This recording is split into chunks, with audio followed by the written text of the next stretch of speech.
Hey foodies, ready to whip up some authentic Hyderabadi Biryani right in your kitchen? Let's dive right in. First up, crispy onions. Thinly slice your onions using a mandolin or a knife. Shallow fry them in about 2 centimeters of vegetable oil over medium-low heat until they turn a glorious golden brown. Drain them on paper towels. These crispy beauties will add a fantastic crunch to your biryani. Next, let's talk chicken marinade. Take 1 kilogram of chicken thighs or drumsticks, bone-in is best. Marinate them for at least 4 hours, but if you can, let those flavors meld for up to 24 hours in the fridge.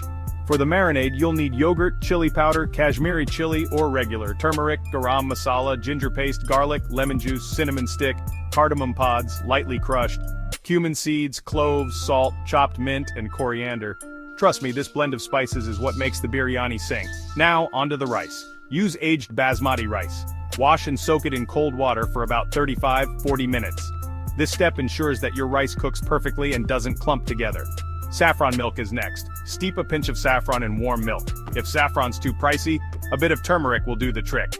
For the parboiling, boil water with a cinnamon stick and cloves, then add your drained rice. Cook until it's al dente, which means it still has a bite. Drain it and set aside. Now let's layer our biryani. In a pot, start with a layer of chicken gravy from the marinade. Follow that with a layer of rice, then those crispy onions, fresh coriander, chilies, herbs, and a drizzle of saffron milk. Repeat these layers. Seal the pot with a lid. You can even use a dough seal or a tea towel underneath for a tighter seal. Cooking time. Cook the biryani on high heat for 10 minutes, then reduce to low heat for 30-40 minutes. Your house will smell amazing. Finally, gently mix the biryani before serving. And there you have it, a perfectly cooked, fragrant Hyderabadi biryani.